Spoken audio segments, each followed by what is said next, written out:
ShareFactory Studio Snippets for noobs. Whenever you want to edit some text, you need to go to the text menu. So you push the square button and click on Edit Overlays. Once you've done that, you push the square button again and it will take you to this menu, which will give you all the options you want to make any edits. There may be times when you want to align your text either with other text or certain points in the screen, so you could go top, middle, bottom, left, middle and right. So you go onto the text menu and then you go across to align and push X on that, and then you got the options here to align left, align middle or align center and align right.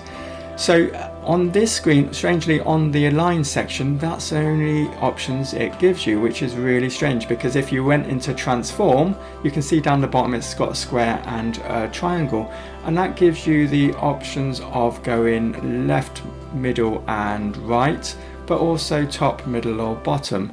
So if you use the square, you can go left, middle or right, and then if you use a triangle, you can go top, middle or bottom. So that's just showing you that on the screen now. So you could get it however you want out of those options, but it gives you more options doing it that way, and that's how to align text in ShareFactory. Watch this complete guide next, which has many other tips and tricks for using text on ShareFactory Studio. It's on the screen now, so watch that next, and don't forget to like and subscribe so you don't miss out on more ShareFactory tips that make you a better ShareFactory editor. Thanks.